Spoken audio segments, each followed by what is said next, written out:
necessary that he should escape death on the cross, for it was stated in the Holy Book that whoever was hanged on the wood was accursed.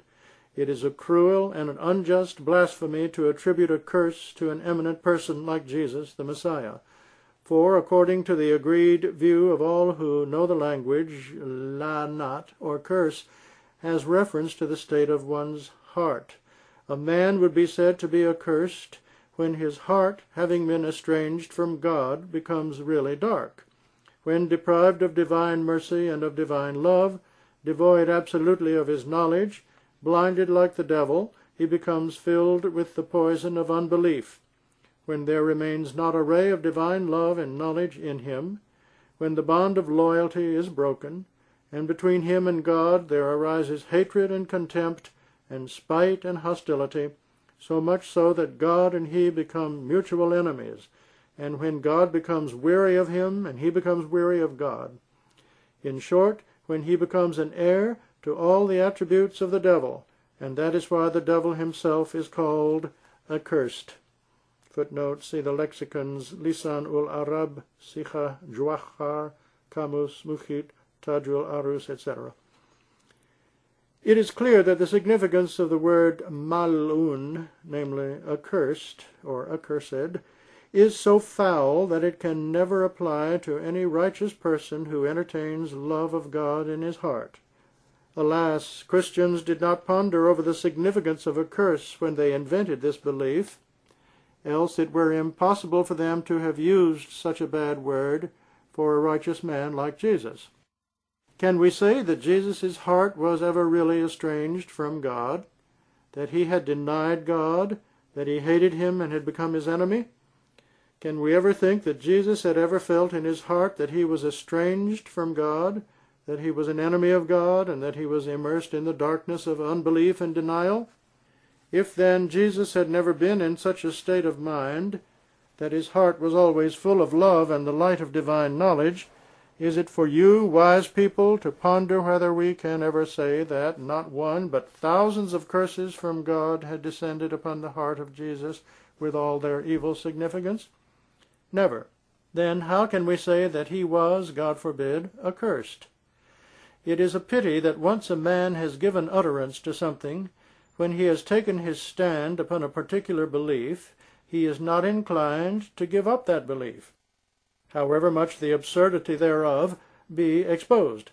Desire to attain salvation, if grounded upon true foundation, is a praiseworthy thing, but where is the sense in having a desire for salvation which kills truth and which countenances, regarding a holy prophet and a perfect man, the belief that he had, as it were, passed through a state in which he had been estranged from God, and in which, instead of unity of heart and unity of inclination, there had been produced a strangeness and aloofness, enmity and hatred, and instead of light, darkness had surrounded his heart.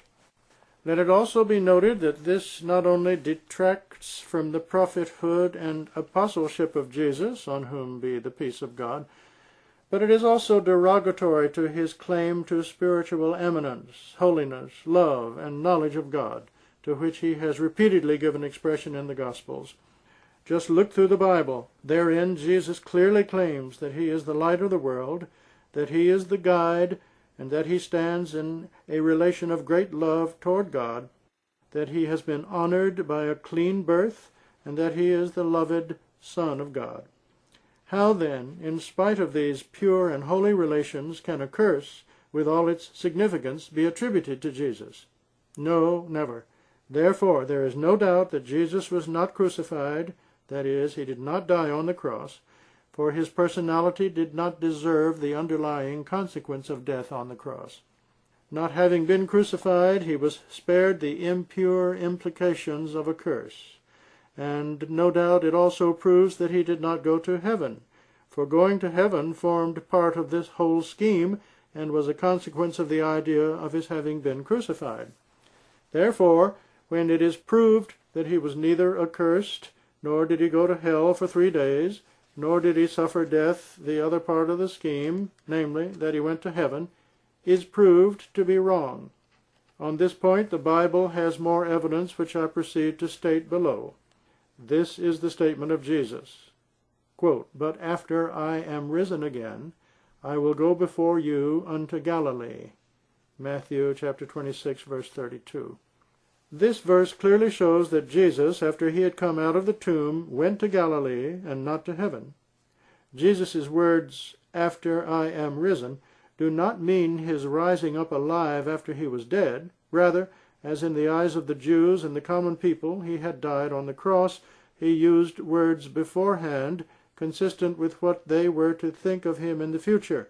And indeed the man who was placed on the cross, in whose hands and feet nails had been driven till he had fainted from pain, had become as good as dead. If such a man was saved from such a calamity, and if he recovered his senses, it would not be an exaggeration on his part to say that he had come to life again. There is no doubt that after so much suffering, Jesus' escape from death was a miracle. It was no ordinary event. But to think that he died is wrong. It is true that in the books of the New Testament words of this kind occur, but this is a mistake of the writers of these books, just as they had committed mistakes in recording several other historical events.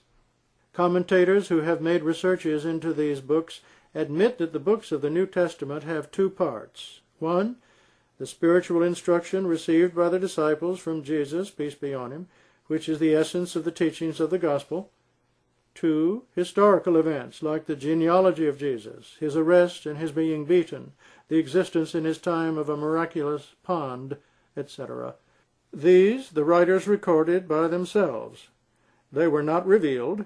Rather, they were set down in accordance with the writer's own ideas. In some places there are undue exaggerations, as where it is stated that if all the miracles and works of Jesus were recorded in books, the earth would not be able to accommodate these books. How exaggerated is this statement? Apart from this, it is not against usages of speech to describe the great calamity which had befallen Jesus as death. When a man, having passed through a life and death experience, is ultimately saved from it, the common speech of all people expresses the idea by the idiomatic expression, "he was given a new life." And no people, to whatever country they may belong, would demur at expressing that idea in this way. After all that has been stated, it should be kept in mind that in the Gospel of Barnabas, which must be available in the British Museum, it is stated that Jesus was not crucified, nor did he die on the cross. Now we can very well say that though this book is not included in the Gospels and has been rejected summarily, yet there is no doubt that it is an ancient book and it belongs to the period in which the other Gospels were written. Is it not open to us to regard this ancient book as a book of history and of ancient times, and to make use of it as a book of history? Does it not follow from this book that at least at the time when the event of the cross took place, people were not unanimous as to Jesus' dying on the cross? Again, apart from this, when in the four Gospels themselves there are such metaphors as the one about a dead person, that he is not dead but asleep, it is not beyond reason to suppose that a state of swoon might be described as a state of death. I have already stated that a prophet cannot lie. Jesus compared his 3 days' stay in the tomb to the 3 days of Jonah in the belly of the whale. This only shows that just as Jonah remained alive for 3 days in the belly of the whale, so did Jesus remain alive for 3 days in the tomb. The Jewish tombs of those days were not like the tombs of today. They were roomy and had an opening on one side which was covered with a big stone. And presently I shall prove in due course that Jesus' tomb, which has been recently discovered in Srinagar in Kashmir, is of the same type as the one in which Jesus was placed in a state of swoon. In short, the verse I have just quoted shows that Jesus, after coming out of the tomb, went to Galilee. The Gospel of St. Mark says that after coming out of the tomb he was seen going on the road to Galilee, and ultimately he met the 11 disciples when they were at their meal. He showed them his hands and feet, which were wounded, and they thought that he was perhaps a spirit. Then he said to them, "Behold my hands and my feet."